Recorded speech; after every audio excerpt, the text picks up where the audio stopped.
Sir तुसी थोड़ा जिहा ना पिछे रहो ना। हाँ हाँ कोई दिक्कत नहीं। थैंक यू ਇੱਥੇ ਹੋ ਸਕਦੇ ਨੇ thank you lot of thanks. कोई नहीं नो प्रॉब्लम।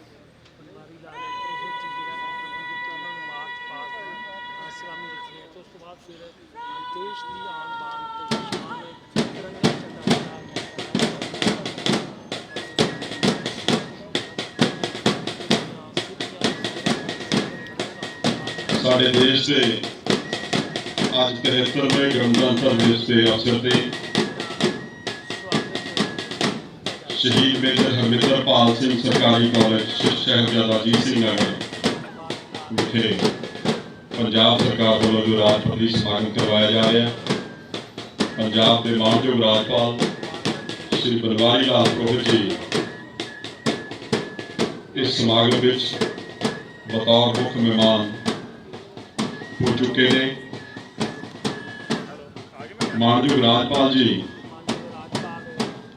मंच से आके सब तो पहला साडे देश की आन ते शान कौमी झंडा लहराउण की रस्म अदा करनगे, क्योंकि अज के दिन साडे देश नूं पूर्ण अधिकार मिले सन। गणतंत्र दिवस पूरे देश भर में समागम करवाए जा रहे हैं। पंजाब का राजपत्रित समागम शहीद मेजर हरमिंदरपाल सिंह सरकारी कॉलेज साहिबजादा अजीत सिंह नगर पंजाब के राज्यपाल जी कौमी झंडा लहराउण की रस्म अदा कर रहे हैं।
बंद ना करी हुण कैमरा, ठीक है।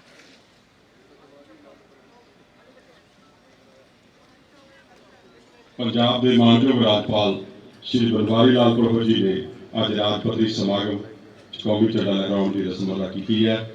परेड कमांडर डॉक्टर दर्पण आलूवालिया IPS मुख्य मेहमान जी को परेड के निरीक्षण का सदा देने आ रहे हैं। साडे deputy commissioner madam Isha Kalia senior IAS officer ते उन्हां दे नाल SSP सर हरजीत सिंह मुख्य मेहमान जी को एस्कॉर्ट करके परेड के निरीक्षण ले लेके जा रहे हैं।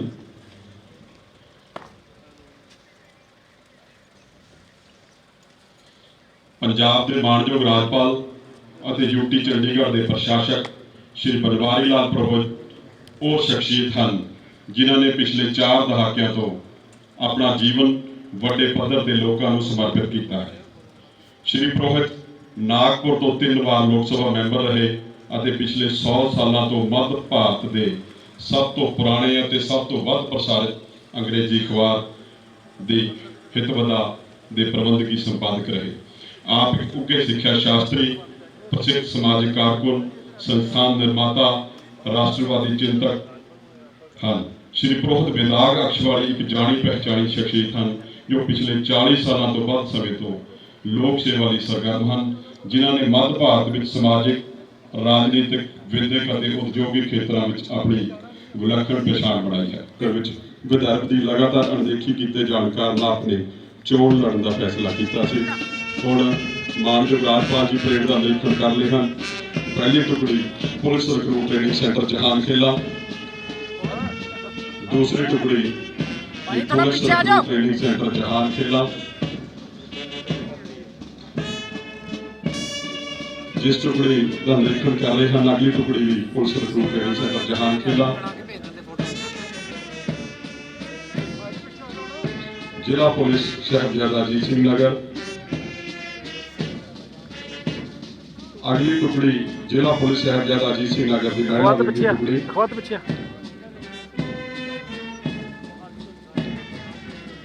मानयोग राजपाल जी जिस टुकड़ी का हम निरीक्षण कर रहे हैं चंडीगढ़ पुलिस, उत्तराखंड पुलिस, जिले के डिप्टी कमिश्नर तो 1980 ਵਿੱਚ ਨਾਗਪੁਰ ਦੱਖਣੀ ਹਲਕੇ ਤੋਂ ਵਿਧਾਨ ਸਭਾ ਚੋਣਾਂ ਜਿੱਤੀਆਂ ਤੇ 1982 ਵਿੱਚ ਮਹਾਰਾਸ਼ਟਰ ਸਰਕਾਰ ਵਿੱਚ ਆ ਸਾਦੀ ਜੀਵਨ ਭੂਮਿਕਾ ਨਿਭਾਈ।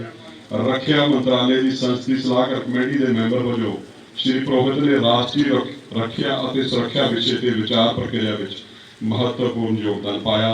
आपने सितंबर 1996 ਵਿੱਚ ਬੀਜਿੰਗ ਚੀਨ ਵਿੱਚ ਆਯੋਜਿਤ 96ਵੀਂ ਅੰਤਰ ਸੰਸਦੀ ਕਾਨਫਰੰਸ ਵਿੱਚ ਹਿੱਸਾ ਲਿਆ ਅਤੇ ਸਾਡੇ ਦੇਸ਼ ਦੀ ਪ੍ਰਤੀਨਿਧਤਾ ਕੀਤੀ। ਸ਼੍ਰੀ ਪ੍ਰੋਹਿਤ ਕਈ ਸਮਾਜਿਕ ਲੋਕ ਭਲਾਈ ਧਾਰਮਿਕ ਤੇ ਖੇਡ ਸੰਗਠਨਾਂ ਨਾਲ ਵੀ ਜੁੜੇ ਹੋਏ ਹਨ। ਇਹਨਾਂ ਨੇ ਕੋਈ 250 ਤੋਂ ਵੱਧ ਸਿੱਖਿਆ ਸੰਸਥਾਵਾਂ ਚਲਾ ਰਹੇ ਹਨ। 2000 ਤੋਂ ਵੱਧ ਕਿਤਾਬਾਂ ਛਾਪੀਆਂ ਹਨ। ਇਹਨਾਂ ਦੀ ਨਿਗਰਾਨੀ 'ਚ 33 ਮਿਲੀਅਨ ਕਿਤਾਬਾਂ ਹੁਣ ਤੱਕ ਵਿਕ ਚੁੱਕੀਆਂ ਹਨ। आपने जुलाई 2018 ਵਿੱਚ ਜਾਪਾਨ ਦੇ ਟੋਕੀਓ ਸ਼ਹਿਰ ਵਿੱਚ shared values and democracy in Asia ਵਿਸ਼ੇ ਤੇ ਸੰਵਾਦ ਸੰਸਥਾ ਵੱਲੋਂ ਕਰਵਾਏ ਚੌਥੇ ਐਡੀਸ਼ਨ ਦੌਰਾਨ ਭਾਰਤੀ ਗਣਰਾਜ ਦੇ ਉੱਚ ਪੱਧਰੀ ਸਰਕਾਰੀ ਵਫਦ ਦੀ ਅਗਵਾਈ ਵੀ ਕੀਤੀ। ਮਾਨਯੋਗ ਰਾਜਪਾਲ ਜੀ ਪਰੇਡ ਦਾ ਨਿਰੀਖਣ ਕਰਨ ਉਪਰੰਤ ਇਸ ਰਾਜ ਪੱਧਰੀ ਸਮਾਗਮ ਸ਼ਹੀਦ ਮੇਜਰ ਹਰਵਿੰਦਰਪਾਲ ਸਿੰਘ ਸਰਕਾਰੀ ਕਾਲਜ ਸਾਹਿਬਜ਼ਾਦਾ ਅਜੀਤ ਸਿੰਘ ਨਗਰ ਇੱਥੇ ਮੰਚ ਤੇ ਪੁੱਜ ਚੁੱਕੇ ਹਨ। ਹੁਣ ਇਸ ਪਵਿੱਤਰ ਅਵਸਰ ਤੇ ਪੰਜਾਬ ਦੇ ਮਾਨਯੋਗ ਰਾਜਪਾਲ ਸ਼੍ਰੀ ਬਨਵਾਰੀ ਲਾਲ ਪ੍ਰੋਹਿਤ ਜੀ ਪੰਜਾਬ ਵਾਸੀਆਂ ਦੇ ਨਾਮ ਆਪਣਾ ਸੰਦੇਸ਼ ਦੇਣਗੇ। ਮਾਨਯੋਗ ਰਾਜਪਾਲ ਜੀ।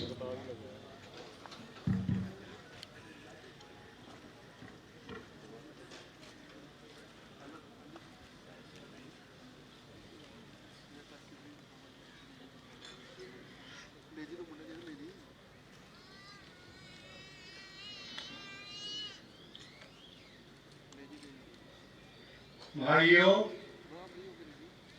बहनों और प्यारे बच्चों, नमस्कार। भारत के वर्ष 2022 के गणतंत्र दिवस के उपलक्ष्य में पंजाब राज्य के समस्त नागरिकों का अंतःकरण पूर्वक अभिनंदन करते हुए मैं अत्यंत हर्ष का अनुभव कर रहा हूं।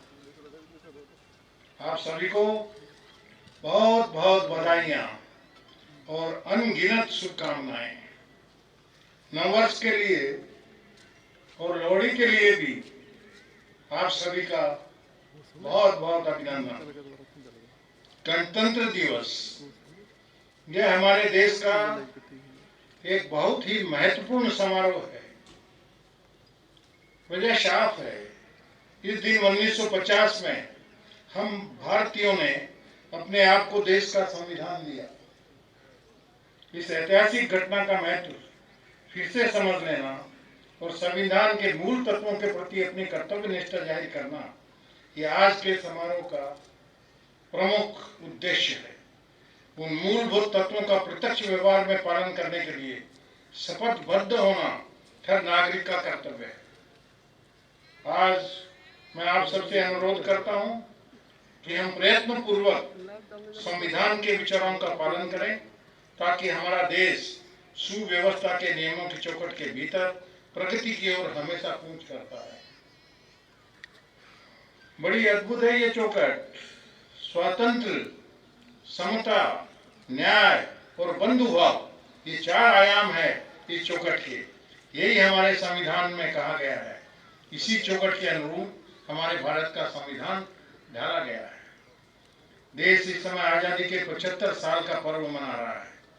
हमारे स्वतंत्रता संग्राम सेनानियों ने जिस आधुनिक भारत का सपना देखा था, उस सपने को पूरा करने के लिए हमें नई ऊर्जा से जुटना है। आजादी के 75 साल में आया ये गणतंत्र दिवस हमारे लिए नए संकल्पों का अवसर लेकर आया। मुझे खुशी है, राज्य में आजादी के अमृत महोत्सव को मनाने के लिए विभिन्न विभाग, राज्य के विश्वविद्यालय, स्कूल, कॉलेज पूरे उत्साह से आगे आए हैं। कला जगत के अनेक लोगों ने इनसे जुड़े कार्यक्रम किए हैं। राज्य के अनेक युवा हमारे गुमनाम स्वतंत्रता सेनानियों के बारे में लिख रहे हैं। हमारे राज्य के अलग अलग शहरों में स्वतंत्रता आंदोलन से जुड़ी जो निशानियां हैं, वहां पर भी निरंतर आयोजन लोगों का जागरूक करेगा। देश आज विरासत भी और विकास भी के मंत्र पर चलते हुए अपनी सांस्कृतिक आध्यात्मिक विरासत को मजबूत तो कर ही रहा है, विकास के पथ पर भी तेजी से अग्रसर है। 21वीं सदी में देश को नई ऊंचाई पर पहुंचाने के लिए भारत के हम लोगों ने आत्मनिर्भर भारत का संकल्प लिया है। ये संकल्प दूसरे देशों पर देश की निर्भरता कम करने के साथ ही भारत के बढ़ते सामर्थ्य से जुड़ा है। आत्मनिर्भर भारत अभियान देश को एक ग्लोबल मैन्युफैक्चरिंग हब बनाने में मदद करेगा।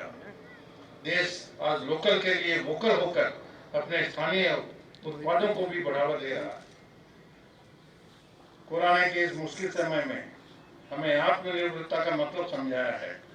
अगर भारत वैक्सीन के मामले में आत्मनिर्भर नहीं होता तो तबाही मच गई होती, लेकिन आज मेड इन इंडिया वैक्सीन की वजह से देश दुनिया का सबसे बड़ा वैक्सीनेशन प्रोग्राम चला रहा है। भारत अब तक वैक्सीन की 160 करोड़ से ज्यादा डोज दे चुका है। दुनिया के बड़े बड़े सामर्थ्यवान देश भी ऐसा नहीं कर पाए हैं। भारत अपने यहाँ किशोरों के वैक्सीनेशन में भी रिकॉर्ड बना रहा है।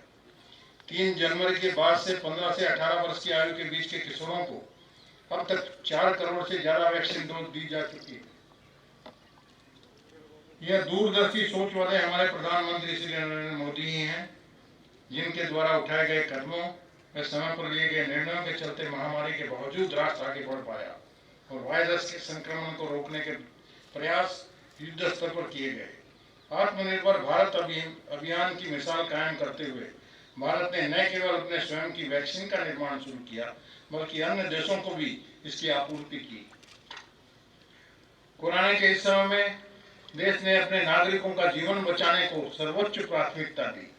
कोई गरीब भूखा न रहे, इसके लिए देश में गरीब कल्याण अन्न योजना शुरू की गई। इस योजना का लाभ देश के 80 करोड़ लोगों को मिल रहा है। इस योजना पर 2,60,000 करोड़ रुपए से अधिक खर्च हो चुके हैं। कोरोना संक्रमण को देखते हुए सरकार ने इस योजना को मार्च तक के लिए बढ़ा दिया है। कोरोना के इसी संकट काल में देश ने मूलभूत सुविधाओं को हर गरीब तक पहुंचाने का भी अभियान शुरू किया है। इस अभियान का लक्ष्य है कोई भी गरीब सरकार की योजनाओं का लाभ पाने से वंचित न रहे। हर पात्र व्यक्ति को पक्का घर मिले, हर पात्र व्यक्ति को आयुष्मान कार्ड मिले, सबके पास गैस कनेक्शन हो, सबके पास बिजली कनेक्शन हो, घर में नल से जल आता हो। ऐसी अनेक सुविधाओं का उपलब्ध करवाने के लिए देश युद्ध स्तर पर काम कर रहा है। और मुझे हर्ष है इस बात का कि हमारे पंजाब ने हर घर में नल पहुंचाने का जो कार्यक्रम है उसमें 100% सफलता प्राप्त की है। कोरोना काल में भारत की शिक्षा व्यवस्था ने दिखाया है कि वो कैसे नई परिस्थितियों के मुताबिक खुद को ढाल लेती है। देश में लागू की गई नई राष्ट्रीय शिक्षा नीति ने भारत की शिक्षा व्यवस्था को नई ऊर्जा दी है। हमने साक्षरता के प्रसार में प्रगति की है। अब हमें शिक्षा और ज्ञान की सीमाओं का विस्तार करना है। देश की नई शिक्षा नीति का उद्देश्य 21वीं सदी की डिजिटल अर्थव्यवस्था को प्रासंगिक बनाना है। हमारे युवाओं को वैश्वीकृत दुनिया में प्रतिस्पर्धा करने के लिए शिक्षा और कौशल से लैस करने हेतु केंद्र सरकार द्वारा कई कार्यक्रम और पहलकदमियां शुरू की गई है। हर साल 16 जनवरी को राष्ट्रीय स्टार्टअप दिवस के रूप में मनाने का हाल ही में लिया गया फैसला इस बात का प्रमाण है कि युवाओं के सपनों को लोकल नहीं बल्कि ग्लोबल बनाने के लिए भारत सरकार उनके साथ है। बंधुओं, 2014 से पहले भारत में कुछ 100 ही स्टार्टअप थे। बीते वर्षों में 60,000 से ज्यादा स्टार्टअप रजिस्टर किए गए। माननीय प्रधानमंत्री नरेंद्र मोदी के रूप में एक ऐसा प्रमुख, दृढ़ और समर्पित नेता मिला है जो कि 1 अरब से अधिक भारतवासियों की आशाओं, उम्मीदवारों का प्रतिनिधित्व करता है। माननीय प्रधानमंत्री जी ने हम सभी भारतीयों से एक ऐसे नए भारत के निर्माण का संकल्प कहा है जिसमें प्रत्येक भारतीय को साथ लेकर चलने, सबके लिए विकास के खुले अवसर मुहैया कराने की क्षमता हो, जो सांस्कृतिक स्तर पर एक मजबूत देश के तौर पर गर्व के साथ सिर ऊंचा करके अपना स्थान ले सके। करना होगा भारत आज तेज गति से आधुनिक इंफ्रास्ट्रक्चर का निर्माण कर रहा है। इंफ्रास्ट्रक्चर के विकास का लाभ गरीब, मध्यम वर्ग, शहर, गांव, प्रत्येक व्यक्ति को होता है। भारत में आज जिस स्पीड और जिस स्केल पर सड़कें बन रही है, नए रेल रूट बन रहे हैं, नए एयरपोर्ट बन रहे हैं, नए वाटरवेज बन रहे हैं, वो अभूतपूर्व है। 2047 में जब देश अपनी आजादी के 100 वर्ष मनाएगा, तब वो जिस ऊंचाई पर होगा, वो हमारी आज की मेहनत और हमारे आज के निर्णय तय करेंगे। नए भारत के लिए हो रहे प्रयत्नों के बीच आज समय है हम सभी 2047 के भारत के लिए नए संकल्पों पर काम करना शुरू करें। आज हम जो बुनियाद बनाएंगे, उसी पर 2047 के भारत की भव्य इमारत खड़ी होगी। मित्रों, कितने कितने क्रांतिकारी, कितने कितने राष्ट्र नेता, कितने कितने राजनेता, कितने कितने बहादुर सैनिक, कितने कितने कवि, साहित्यकार, कलाकार, विचारक, वैज्ञानिक खप गए भारत देश को महान बनाने के काम में। और इन सबके प्रयत्नों से आजादी प्राप्त हुई, तो हमारे राष्ट्र नेताओं ने देश को संविधान की शपथ में बांध दिया। कितना सुंदर क्षण था वह, जब देश के लोगों ने आजादी के जश्न में भी अपना आपा न खोते हुए अपने आप को सुशासन और सुव्यवस्था के नियमों से बांध लिया। भारतवर्ष का इतिहास गौरवशाली रहा है। हमारी संस्कृति, हमारी सभ्यता, हमारी समूचे विश्व को परिवार समझने के बाद वसुधैव कुटुंबकम पूरे विश्व के लिए मिसाल बनकर रहे। इन सब का सुंदर आकलन हमारे संविधान में होता है। आज के दिन इसी महत्व को उजागर करना बहुत ही अनिवार्य है। ये संपूर्ण राष्ट्र निर्माण के महत्वपूर्ण कार्य में पंजाब का योगदान अत्यधिक महत्वपूर्ण है। अनगिनत बार पंजाब को आक्रमणकारियों ने आहत किया।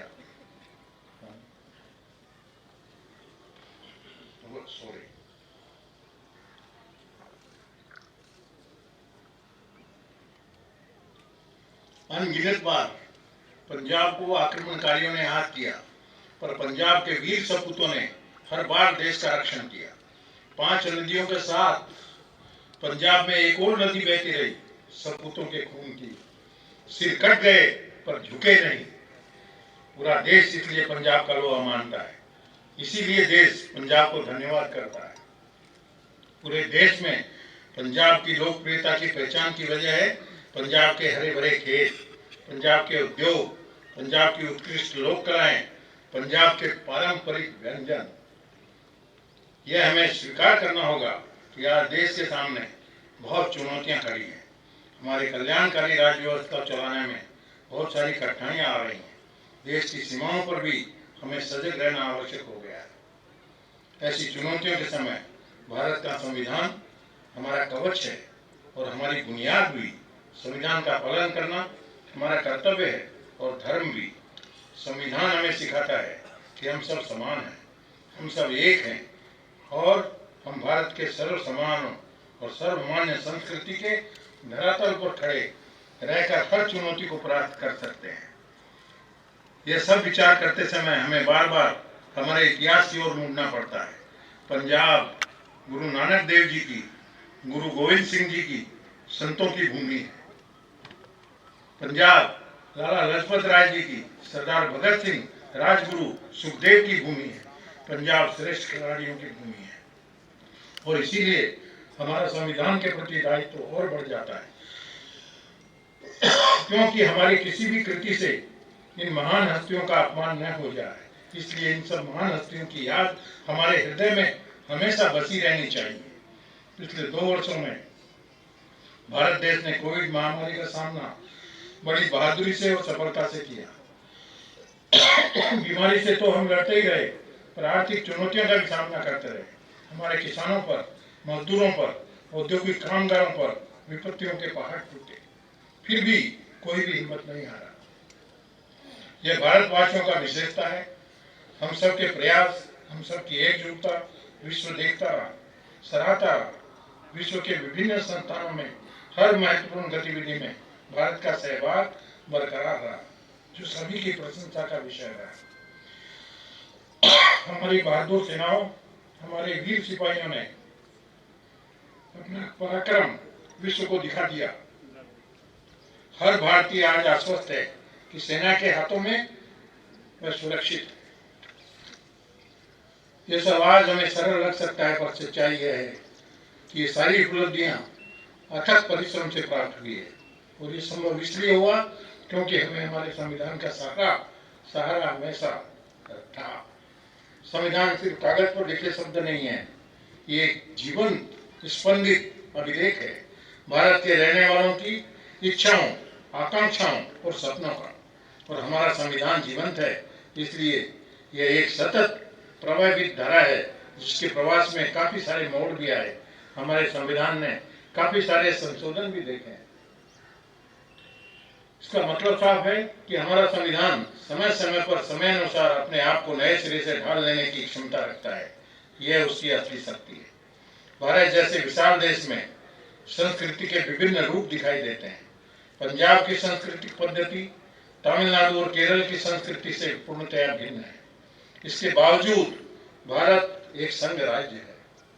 यह विविधता में एकता का सुंदर विवरण और परिभाषा हमारे संविधान में दिखाई देती है। हमारे संविधानकर्ताओं ने गहन विचार विमर्श के बाद ही उसकी विभिन्न व्यवस्थाओं का निर्माण किया और देश को एक जीवंत प्रणाली से संपन्न कर दिया। आज दिन है उन सब महान आत्माओं का धन्यवाद करने का जिन्होंने हमें एक सर्वांग सुंदर संवैधानिक विचार प्रणाली दी। कैसे महान थे वे लोग और कैसे सजग, ताकि भारत के रहने वालों को एक सशक्त संविधान मिले। महात्मा गांधी के नेतृत्व में पंडित जवाहरलाल नेहरू, डॉक्टर राजेंद्र प्रसाद, सरदार वल्लभ भाई पटेल, डॉक्टर बाबा साहब अम्बेडकर, आचार्य कृपलानी, डॉक्टर श्यामा प्रसाद मुखर्जी, हरि विष्णु कामत, बहुत लंबी सूची है। इन सभी ने नए भारत की नींव रखी। इनमें से कई लोग संविधान संसद में काम कर सके और सरकार में जिम्मेदारी भी निभाई। स्वतंत्रता संग्राम के गौरवशाली इतिहास में नेताजी सुभाष चंद्र बोस जैसे महान व्यक्ति के शौर्य त्याग के प्रति भारत हमेशा ऋणी रहेगा। इन सब महान व्यक्तियों के योगदान का स्मरण करने का दिन आज है। जरा सोचकर देखें क्या होता यदि इनमें से कोई एक व्यक्ति नहीं होता। एक कहानी शायद अधूरी रह जाती शायद। पर यह भी तो सच है कि हमारी भारत माता की कोख खोखली नहीं है। इतिहास साक्षी है, भारत की माटी में हमेशा नवरत्नों का उद्भव होता ही रहेगा। ऐसे ही महान व्यक्तियों के योगदान से भारत अति सुंदर गणराज्य बन सका। आज एक ऐतिहासिक दिवस पर हमको शपथ लेनी है कि हम स्वतंत्र, समता, न्याय और बंधुभाव इन तत्वों का पालन करेंगे और दूसरों से भी करवाएंगे। याद रहे, बात शब्दों की नहीं, कृति की है। राष्ट्र निर्माण के कार्य में सिर्फ हमें हमारी बात कहकर चुप हो जाने से कुछ भी प्राप्त नहीं होगा। हम हमारी शपथ का पालन तो करेंगे ही, पर औरों से भी वही होना चाहिए, ऐसा आग्रह भी रखेंगे। यदि हमने इन तत्वों का अंगीकार किया, पंजाब संपूर्ण प्रगति की दिशा में नए आयाम स्थापित करेगा। परंतु इनके साथ हमें भ्रष्टाचार को भी समाप्त करने के लिए प्रतिबद्ध होना होगा। यही हमारे संविधान का मूल अर्थ है। वह हमें जताता है हम व्यक्तिगत स्वार्थ से ऊपर उठकर जीना सीखें, तभी हम एक अच्छे समाज का निर्माण कर सकते हैं। तेज गति से भारत के विकास के लिए ये बहुत आवश्यक है कि हम अपने कर्तव्यों को सर्वोच्च प्राथमिकता दें। जब हर मंत्रालय, हर विभाग, हर समाज, हर व्यक्ति द्वारा अपने कर्तव्य का पालन किया जाएगा, देश की प्रगति में नई गति आएगी। आप सबको गणतंत्र दिवस की बधाइयां देते समय भी एक विचार मन में आता है। विषय है कोविड टीकाकरण का। मैं आप सबको आह्वान करता हूं, टीका लगवाना ना भूलें। यह हमारा कवच साबित होगा। इस राष्ट्रीय कर्तव्य के बारे में हमें सजग रहना चाहिए। मैं आप सबको आज के पवित्र दिवस पर एक बार फिर बहुत बहुत बधाई देता हूं और प्रार्थना करता हूं कि ईश्वर हम सबको हमेशा सुरक्षित, स्वस्थ रखे तथा राष्ट्र निर्माण के महती कार्य में संलग्न रखें। जय हिंद। ਪੰਜਾਬ ਦੇ ਮਾਨਯੋਗ ਰਾਜਪਾਲ ਜੀ ਨੇ ਪੰਜਾਬ ਵਾਸੀਆਂ ਦੇ ਨਾਮ ਦਿੱਤੇ ਆਪਣੇ ਸੰਦੇਸ਼ ਵਿੱਚ, ਜਿੱਥੇ ਬਹੁਤ ਹੀ ਮਹੱਤਵਪੂਰਨ ਪਹਿਲੂ ਛੋਏ ਹਨ, ਉੱਥੇ ਦੱਸਿਆ ਪੰਜਾਬ ਵਿੱਚ 5 ਨਹੀਂ 6 ਦਰਿਆ ਵਹਿੰਦੇ ਰਹੇ ਹਨ। 6ਵਾਂ ਦਰਿਆ ਉਹਨਾਂ ਸ਼ਹੀਦਾਂ ਦੇ ਖੂਨ ਨਾਲ ਵਹਿਆ ਜਿਨ੍ਹਾਂ ਨੇ ਦੇਸ਼ ਦੀ ਝੋਲੀ ਵਿੱਚ ਆਜ਼ਾਦੀ ਪਾਈ। ਤੇ ਹੁਣ ਮਾਨਯੋਗ ਰਾਜਪਾਲ ਜੀ ਮਾਰਚ ਪਾਸਟ ਤੋਂ ਸਲਾਮੀ ਲੈਣਗੇ।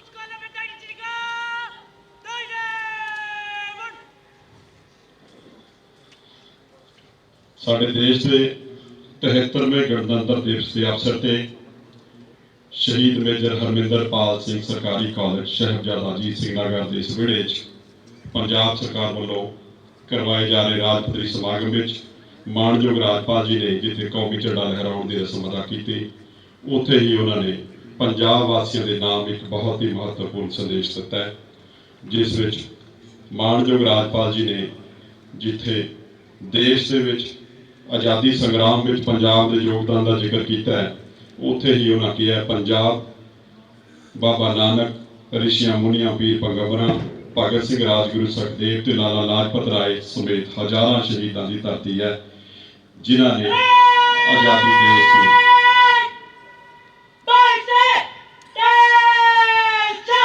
ਆਜ਼ਾਦੀ ਦੇਸ਼ ਦੀ ਝੋਲੀ ਵਿੱਚ ਪਾਈ। ਉਹਨਾਂ ਕਿਹਾ ਕਿ ਭਾਰਤ ਦੀ ਮਿੱਟੀ ਵਿੱਚੋਂ ਹਮੇਸ਼ਾ ਨੌ ਰਤਨ ਹਮੇਸ਼ਾ ਜਨਮ ਲੈਂਦੇ ਰਹਿਣਗੇ।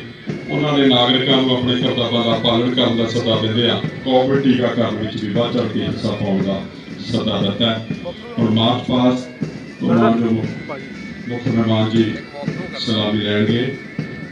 ਮਾਰਚ ਪਾਸਟ ਦੀ ਅਗਵਾਈ ਕਰ ਰਹੇ ਹਨ ਪਰੇਡ ਕਮਾਂਡਰ ਡਾਕਟਰ ਦਰਪਣਾਰੀ ਮੈਡੀਕਲ ਕਾਲਜ ਪਟਿਆਲਾ ਤੋਂ MBBS ਦੀ ਵਿੱਦਿਆ ਹਾਸਲ ਕੀਤੀ ਅਤੇ ਮੈਡੀਕਲ ਖੇਤਰ ਵਿੱਚ ਨਿਭਾਈਆਂ ਸੇਵਾਵਾਂ ਦੌਰਾਨ ਹੈਲਥ ਕੇਅਰ ਦੇ ਵੂਮਨ ਸੇਫਟੀ ਦੇ ਖੇਤਰ ਵਿੱਚ ਵਿਸ਼ੇਸ਼ ਯੋਗਦਾਨ ਪਾਇਆ। ਡਾਕਟਰ ਦਰਪਣਾਰੀ ਵਾਲੀਆ ਬੇਸਿਕ ਕੋਰਸ ਫੇਜ਼ 1 ਦੀ ਟ੍ਰੇਨਿੰਗ ਦੇ ਵਿੱਚ IPS ਬੈਚ ਦੇ ਓਵਰਆਲ ਟੌਪਰ ਰਹੇ ਤੇ ਉਹਨਾਂ ਨੇ ਸ਼ਹੀਦ KS ਵਿਆਸ ਟਰਾਫੀ ਜਿੱਤੀ ਤੇ ਸਹਾਇਕ ਪਰੇਡ ਕਮਾਂਡਰ 2020 ਬੈਚ ਦੇ DSP ਮੇਜਰ ਸੁਲੇਰ ਸਿੰਘ 9ਵੀਂ ਬਟਾਲੀਅਨ ਪੈਰਾਸ਼ੂਟ ਰੈਜੀਮੈਂਟ ਆਰਮੀ ਵਿੱਚ 10 ਸਾਲ ਸ਼ਾਨਦਾਰ ਸੇਵਾਵਾਂ ਨਿਭਾ ਕੇ ਆਏ ਹਨ ਤੇ ਰਾਸ਼ਟਰਪਤੀ ਮੈਡਲ ਨਾਲ ਸਨਮਾਨਿਤ।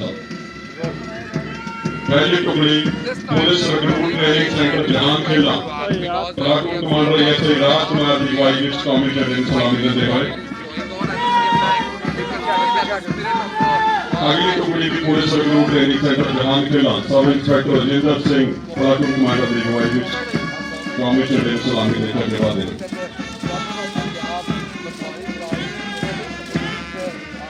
पुलिस रिक्रूट ट्रेनिंग सेंटर जहां खुले की तीसरी टुकड़ी सब इंस्पेक्टर जगदेव सिंह की अगवाई में हथियारबंद नौजवान पुलिस रिक्रूट ट्रेनिंग सेंटर की टुकड़ियां अगली टुकड़ी साहिबजादा अजीत सिंह नगर की टुकड़ी सब इंस्पेक्टर मनीष कुमार उन्होंने अगवाई में कौमी झंडे ਨੂੰ सलामी देते हुए जिला पुलिस महिला wing Sahibzada Ajit Singh Nagar sub inspector Uma Devi platoon commander की अगवाई में कौमी झंडे ਨੂੰ सलामी देते हुए Chandigarh police sub inspector Krishna चंदा चंडीगढ़ पुलिस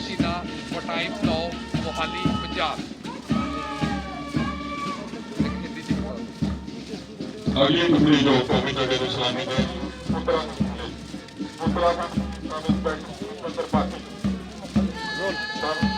इस बार जो रिपब्लिक डे की परेड है वो स्पेशल है क्योंकि आप देख सकते हैं ये तस्वीरें दिखा रहे हैं गार्डन ऑफ गवर्नेंस खुशहाली दे राखे साबका फौजी कैप्टन सेवा मुक्त सुदर्शन सिंह जी अगवाई देश ਦੀਆਂ ਸਰਹੱਦਾਂ ਦੇ ਲੰਮਾ ਸਮਾਂ ਰਾਖੀ ਕਰਨ ਵਾਲੇ ਹੀ ਗਾਰਡਨ ਆਫ ਗਵਰਨੈਂਸ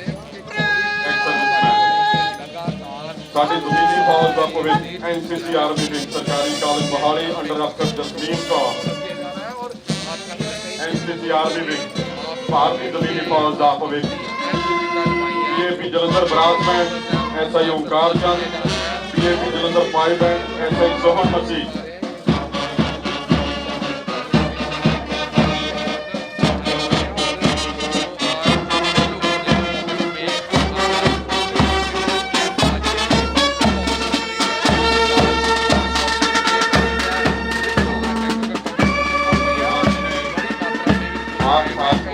सलामी लिया राज मंत्री समारोह में पंजाब के मानयोग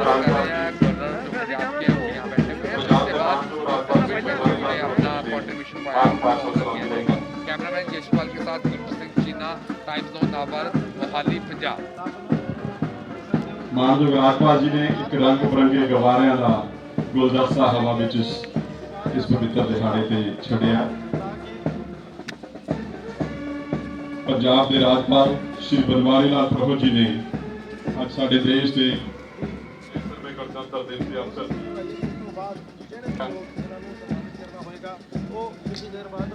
ਅਸੀਂ ਹੁਣ ਬੇਨਤੀ ਕਰਦੇ ਹਾਂ ਸਾਡੇ chief secretary Punjab Shri Anudev Tiwari, DGP Shri ਬ੍ਰੇਸ਼ Kumar Bhamra, divisional commissioner Manvesh Singh Sidhu, deputy commissioner madam Isha Kalia, SSP Harjeet Singh, सन्माना की रस्म होगी। मानयोग राज्यपाल जी सन्मान, पहला सन्मान परेड कमांडर डीएसपी डॉक्टर दर्पण आलूवालिया, परेड कमांडर डॉक्टर दर्पण आलूवालिया 2020 बैच के IPS डॉक्टर दर्पण आलूवालिया MBBS इन्होंने IPS बैच के टॉपर उन्होंने मुख्य मेहमान जी सन्मानित कर रहे हैं। अगली सन्मानित शख्सियत हैं सहायक parade commander DSP major Sumer Singh Mann, भारतीय फौज में 10 साल सेवावां निभाउण वाले, भारतीय फौज की 9वीं बटालियन के पैराशूट रेजिमेंट के स्पैशल फोर्सिस 10 साल शानदार सेवावां निभाउण वाले सहायक parade commander DSP major Sumer Singh Mann. अगलियां जो शख्सियतां सन्मानित कर जा रहे हैं, वेस्टर्न कमांड एडवाइजर का principal director civil military affairs, covid तंदुरुस्त मिशन तंदुरुस्त पंजाब ਤੇ ਹੋਰ ਯੁਵਕ ਮੇਲਿਆਂ ਵਿੱਚ ਵੱਡਾ ਯੋਗਦਾਨ ਪਾਇਆ। ਮੈਡਮ ਰੁਪਿੰਦਰ ਕੌਰ, ਸਹਾਇਕ ਡਾਇਰੈਕਟਰ ਯੁਵਕ ਸੇਵਾਵਾਂ।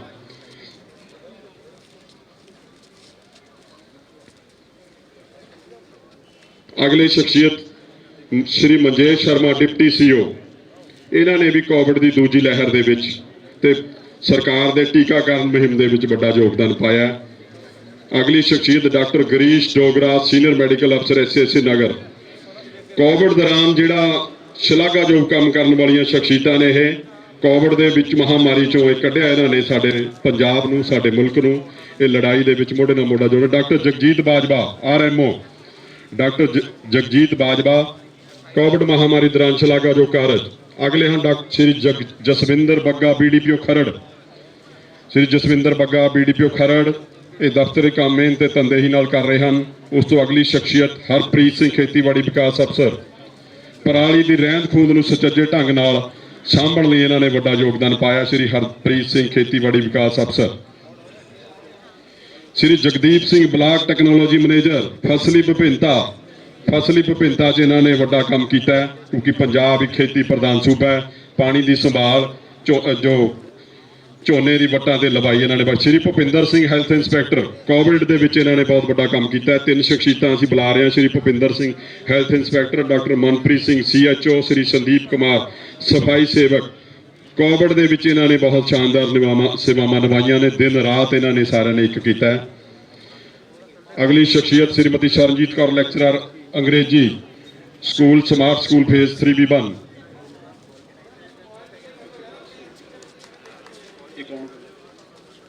ਸਕੂਲ ਦੀ ਬਿਹਤਰੀ ਲਈ ਦਾਨੀ ਸੱਜਣਾਂ ਤੋਂ ਦਾਨ ਇਕੱਠਾ ਕਰਕੇ ਸਕੂਲ ਦੀ ਇਮਾਰਤ ਇਹਨਾਂ ਨੇ ਬਹੁਤ ਬਿਹਤਰ ਬਣਾਈ ਹੈ। 1000 ਬੱਚਿਆਂ ਦਾ ਟੀਕਾਕਰਨ ਵੀ ਕਰਵਾਇਆ। Shri Lalit Bansal, managing director Sarbasti agro chemical India private limited. Covid ਦੇ ਵਿੱਚ ਵੀ ਇਹਨਾਂ ਨੇ ਬਹੁਤ ਯੋਗਦਾਨ ਪਾਇਆ। ਕੋਈ 20 ਲੱਖ ਰੁਪਏ ਦਾ ਇਹਨਾਂ ਨੇ ਦਾਨ ਵਜੋਂ ਰਕਮ ਦਿੱਤੀ ਹੈ। CSC ਖਰੜ ਵਿਖੇ 20 ਬੈੱਡਾਂ ਦੇ ਆਕਸੀਜਨ ਪਲਾਂਟ ਵੀ ਇਹਨਾਂ ਨੇ ਮੁਹੱਈਆ ਕਰਵਾਇਆ।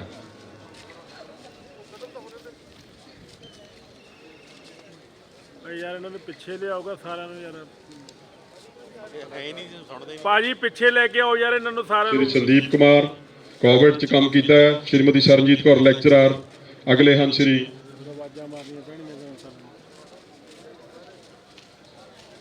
ਰਜਿੰਦਰ ਸਿੰਘ, ਪੰਚਾਇਤ ਸਕੱਤਰ, ਗ੍ਰਾਮ ਪੰਚਾਇਤ ਸਵਾੜਾ। ਸ਼੍ਰੀ ਵਿਸ਼ਵਾਸ ਫਾਊਂਡੇਸ਼ਨ BKM, ਇਹਨਾਂ ਵੱਲੋਂ ਲੋੜਵੰਦ ਗਰੀਬ ਮਰੀਜ਼ਾਂ ਦੀ ਮਦਦ ਕੀਤੀ ਹੈ। 9265 यूनिट खूनदान इन्होंने इकत्र किया। श्री रजिंदर सिंह पंचायत सकत्तर 30 एकड़ शामलर जमीन तो नजायज कब्जा इन्होंने हटवाया। अगले हैं श्री गुरप्रीत सिंह ग्राम सेवक मनरेगा दे विच इन्होंने शानदार सेवावां निभाईयां। 1700 जॉब कार्ड इन्होंने बना के दिते ने श्री गुरप्रीत सिंह। अगले श्रीमती हरजीत कौर सन्मानित शख्सियत श्रीमती हरजीत कौर सीनियर सहायक दफ्तर डिप्टी कमिश्नर एसएस नगर। ऑनलाइन ऑफलाइन प्राप्त हुई शिकायतों का समय सिर निपटारा इस कर्मचारी वालों किया गया। श्री मनप्रीत सिंह सदर कानूगो कोविड दे विच इन्होंने बहुत बड़ा काम किया है। अगले हैं श्री दर्शन सिंह दफ्तरी काम बड़ी बेहतरी नाल पूरा करते हैं। श्री दर्शन सिंह थानेदार राम दर्शन नंबर 501 एसएस नगर। इस कर्मचारी वालों फील्ड ड्यूटी दौरान नशीले पदार्थों की तस्करी वाले अंसरां के खिलाफ मुकदमे दर्ज कराने ते रिकवरी शानदार योगदान पाया। सहायक थानेदार जगदीश सिंह नंबर 101 एसएस नगर। सहायक थानेदार जगदीश सिंह इस कर्मचारी ने पिछले अरसे दौरान अपनी ड्यूटी ईमानदारी नाल निभाई है। सहायक थानेदार बॉबी शर्मा नंबर 100।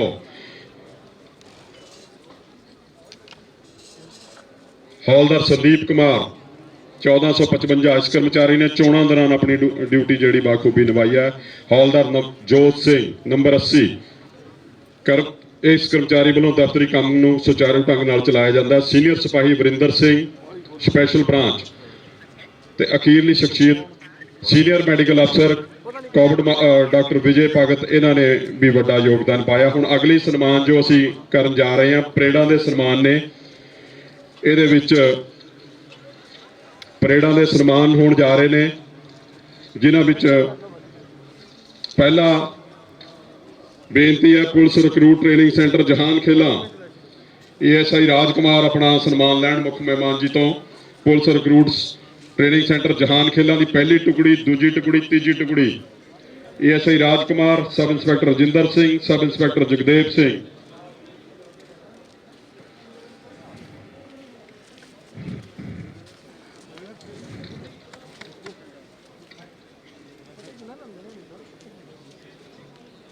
उस तो बाद जिला पुलिस साहिबजादा अजीत सिंह नगर के सब इंस्पैक्टर मनीष कुमार। जिला पुलिस SAS नगर महिला विंग सब इंस्पैक्टर उमा देवी।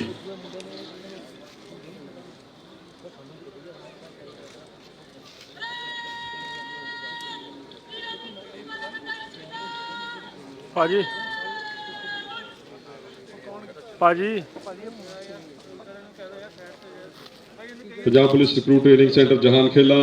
उस तो बाद जिला police SAS Nagar SI Manish Kumar.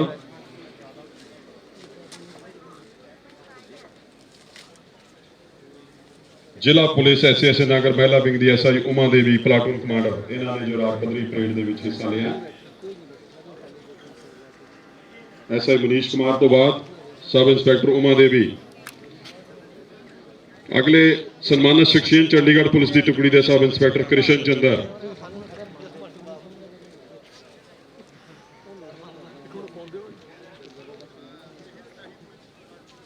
Uttarakhand police तो सब इंस्पैक्टर सुरेंद्र त्रिपाठी। बहुत ही शानदार परेड इन्होंने हिस्सा लिया। Uttarakhand police sub inspector Surendra Tripathi मानयोग राजपाल जी तो अपना सन्मान ले रहे हैं। उस तो बाद ਜਿਹੜੇ शख्सियत आ रहे हैं गार्डियन ऑफ गवर्नेंस खुशहाली के राखे साडे साबका फौजी जिन्होंने अपने जीवन का लंबा समा देश दी सरहदां ते गुजारिया। Captain सेवामुक्त सुखदर्शन Singh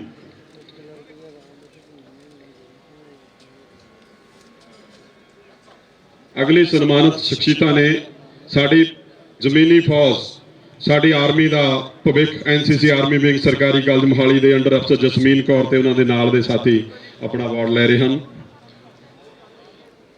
PAP Jalandhar brass band sub inspector Onkar चंद।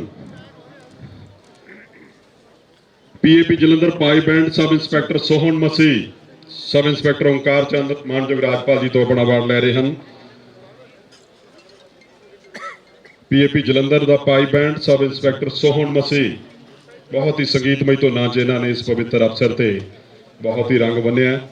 अगले जो ਸਰਕਾਰੀ girls senior secondary school Sohana ਦੀਆਂ ਬੱਚੀਆਂ ਜਿਨ੍ਹਾਂ ਨੇ ਮੁੱਖ ਮਹਿਮਾਨ ਜੀ ਨੂੰ ਜੋ ਆਉਣ ਤੇ ਉਹਨਾਂ ਦਾ ਬੈਂਡ ਦੇ ਨਾਲ ਸਵਾਗਤ ਕੀਤਾ ਹੈ। ਸਰਕਾਰੀ girls senior secondary school Sohana ਦੀਆਂ ਬੱਚੀਆਂ ਪਾਈ ਬੈਂਡ ਦੇ ਨਾਲ ਇਹਨਾਂ ਨੇ ਮੁੱਖ ਮਹਿਮਾਨ ਜੀ ਨੂੰ ਜੀ ਆਇਆਂ ਕਿਹਾ।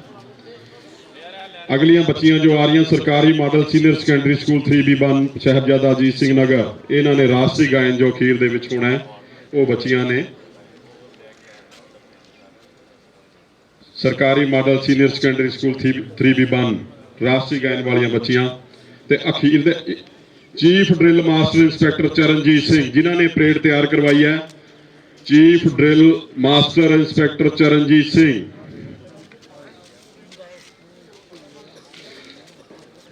ਹੁਣ ਬੇਨਤੀ ਕਰਦੇ ਹਾਂ ਅਸੀਂ ਪੰਜਾਬ ਦੇ ਮੁੱਖ ਸਕੱਤਰ ਸ਼੍ਰੀ ਅਨੁਰਿਤ ਤਿਵਾੜੀ ਜੀ, ਸਭ ਤੋਂ ਪਹਿਲਾਂ ਹੁਣ ਜੋ ਸਨਮਾਨ ਡਿਵੀਜ਼ਨਲ ਕਮਿਸ਼ਨਰ ਰੂਪਨਗਰ ਜ਼ਿਲ੍ਹਾ ਪ੍ਰਸ਼ਾਸਨ ਵੱਲੋਂ ਕੁਝ ਸਨਮਾਨ ਕੀਤੇ ਜਾਣੇ ਨੇ। ਡਿਵੀਜ਼ਨਲ ਕਮਿਸ਼ਨਰ ਰੂਪਨਗਰ ਸਰਦਾਰ ਮਨਵੇਸ਼ ਸਿੰਘ ਸਿੱਧੂ ਜੀ, ਆਪਣਾ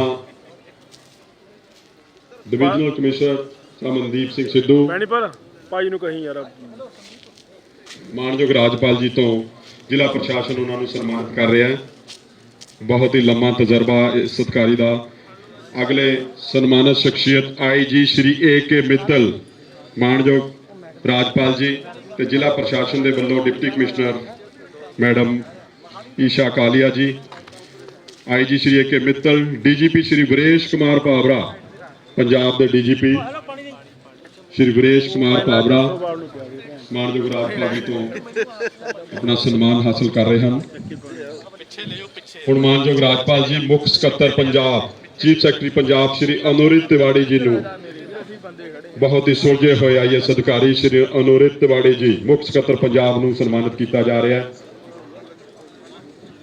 ਹੁਣ ਜ਼ਿਲ੍ਹਾ ਪ੍ਰਸ਼ਾਸਨ ਦੀ ਤਰਫੋਂ ਬੇਨਤੀ ਹੈ ਮਾਨਯੋਗ ਡਿਵੀਜ਼ਨਲ ਕਮਿਸ਼ਨਰ IG ਸਾਹਿਬ, DGP ਸਾਹਿਬ, ਚੀਫ ਸੈਕਟਰੀ ਸਾਹਿਬ ਤੇ madam deputy commissioner madam Isha Kalia ji, Punjab ਦੇ ਮਾਨਯੋਗ ਰਾਜਪਾਲ ਸ਼੍ਰੀ ਬਨਵਾਰੀ ਲਾਲ ਪ੍ਰੋਹਿਤ ਜੀ ਜਿਨ੍ਹਾਂ ਨੇ ਅੱਜ ਦੇਸ਼ ਦੇ 73ਵੇਂ ਗਣਤੰਤਰ ਦਿਵਸ ਦੇ ਰਾਜ ਪੱਧਰੀ ਸਮਾਗਮ ਵਿੱਚ ਸਾਹਿਬਜ਼ਾਦਾ ਅਜੀਤ ਸਿੰਘ ਨਗਰ ਦੇ ਸ਼ਹੀਦ ਮੇਜਰ ਹਰਮਿੰਦਰਪਾਲ ਸਿੰਘ ਕਾਲਜ ਸਰਕਾਰੀ ਕਾਲਜ ਵਿੱਚ ਉਹਨਾਂ ਨੇ ਸਾਡੇ ਦੇਸ਼ ਦੀ ਆਨ ਤੇ ਸ਼ਾਨ ਕੌਮੀ ਝੰਡਾ ਲਹਿਰਾਉਣ ਦੀ ਰਸਮ ਅਦਾ ਕੀਤੀ ਹੈ। ਉਹਨਾਂ ਨੂੰ ਇਸ ਅਵਸਰ ਤੇ ਸਨਮਾਨਿਤ ਕੀਤਾ ਜਾ ਰਿਹਾ ਹੈ। ਬਹੁਤ ਹੀ ਉਹਨਾਂ ਦਾ ਭਾਵਪੂਰਕ ਭਾਸ਼ਣ ਸੀ ਜਿਨ੍ਹਾਂ ਨੇ ਹਰ ਪਹਿਲੂ ਨੂੰ ਛੂਹਿਆ। ਜ਼ਿਲ੍ਹਾ ਪ੍ਰਸ਼ਾਸਨ ਪੰਜਾਬ ਸਰਕਾਰ ਵੱਲੋਂ ਸੀਨੀਅਰ ਅਧਿਕਾਰੀਆਂ ਵੱਲੋਂ ਪੰਜਾਬ ਦੇ ਮਾਨਯੋਗ ਰਾਜਪਾਲ ਸ਼੍ਰੀ ਬਨਵਾਰੀ ਲਾਲ ਪ੍ਰੋਹਿਤ ਜੀ ਨੂੰ ਇਸ ਪਵਿੱਤਰ ਦਿਹਾੜੇ ਦੇ ਉੱਤੇ ਸਨਮਾਨਿਤ ਕਰਕੇ ਅਸੀਂ ਖੁਦ ਸਨਮਾਨਿਤ ਹੋਇਆ ਮਹਿਸੂਸ ਕਰ ਰਹੇ ਹਾਂ। ਬਹੁਤ ਹੀ ਯਾਦਗਾਰੀ ਫੋਟੋ ਮਾਨਯੋਗ ਰਾਜਪਾਲ ਜੀ ਨੂੰ ਸਨਮਾਨਿਤ ਕੀਤਾ ਜਾ ਰਿਹਾ ਹੈ।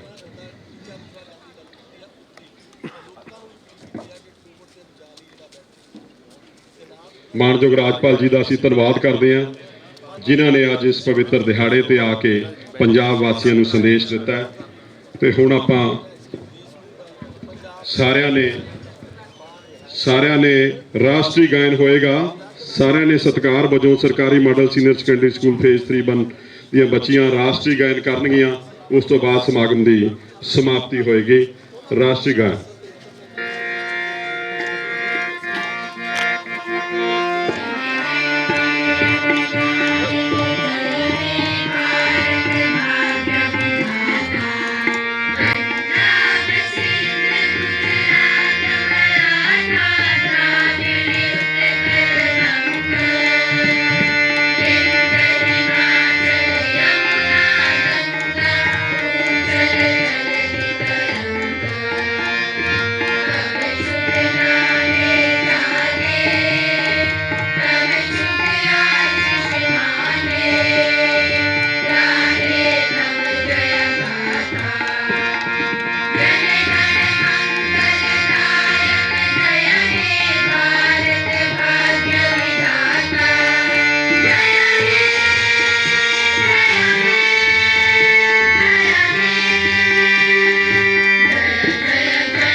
ਇਸ ਦੇ ਨਾਲ ਹੀ ਅੱਜ ਸਾਡੇ ਦੇਸ਼ ਦੇ 73ਵੇਂ ਗਣਤੰਤਰ ਦਿਵਸ ਦਾ ਰਾਜ ਪੱਧਰੀ ਸਮਾਗਮ ਸਮਾਪਤ ਹੁੰਦਾ ਹੈ। ਅਸੀਂ ਇੱਕ ਵਾਰ ਫਿਰ ਪੰਜਾਬ ਸਰਕਾਰ ਦੀ ਤਰਫੋਂ ਮਾਣਯੋਗ ਰਾਜਪਾਲ ਜੀ ਤੇ ਹੋਰ ਜਿੰਨੀਆਂ ਵੀ ਸ਼ਖਸੀਅਤਾਂ ਆਈਆਂ ਉਹਨਾਂ ਦਾ ਧੰਨਵਾਦ ਕਰਦੇ ਹਾਂ। ਸਾਡੇ ਮੁੱਖ ਸਕੱਤਰ ਅੰਮ੍ਰਿਤ ਤਿਵਾੜੀ ਜੀ, ਡੀਜੀਪੀ ਸ਼੍ਰੀ ਬਰੇਸ਼ ਕੁਮਾਰ ਭਾਵਰਾ ਜੀ, ਡਿਵੀਜ਼ਨਲ ਕਮਿਸ਼ਨਰ ਰੂਪਨਗਰ ਸ਼੍ਰੀ ਮਨਵੇਸ਼ ਸਿੱਧੂ ਜੀ, ਆਈਜੀ ਮਿੱਤਲ ਜੀ, ਜ਼ਿਲ੍ਹਾ ਤੇ ਸੈਸ਼ਨ ਜੱਜ ਸ਼੍ਰੀ ਰਜਿੰਦਰ ਸਿੰਘ ਰਾਏ ਜੀ, ਇਹਨਾਂ ਸਾਰੀਆਂ ਸ਼ਖਸੀਅਤਾਂ ਦਾ, ਆਜ਼ਾਦੀ ਘੁਲਾਟੀਆਂ ਦਾ, ਮੀਡੀਆ ਦਾ, ਸਿਵਲ ਆਰਮੀ ਜੁਡੀਸ਼ਰੀ ਤੋਂ ਜਿੰਨੇ ਵੀ ਅਧਿਕਾਰੀ ਸੇਵਾਨ ਜਾਂ ਸ਼ਹਿਰੀ ਪਤਵੰਤੇ ਆਏ ਨੇ, ਸਾਰਿਆਂ ਦਾ ਅਸੀਂ ਇੱਕ ਵਾਰ ਫਿਰ ਪੰਜਾਬ ਸਰਕਾਰ ਦੀ ਤਰਫੋਂ ਧੰਨਵਾਦ ਕਰਦੇ ਹਾਂ। ਇਸ ਦੇ ਨਾਲ ਹੀ ਅੱਜ ਦਾ ਇਹ ਸਮਾਗਮ ਸਮਾਪਤ ਹੁੰਦਾ ਹੈ। ਜੈ ਹਿੰਦ।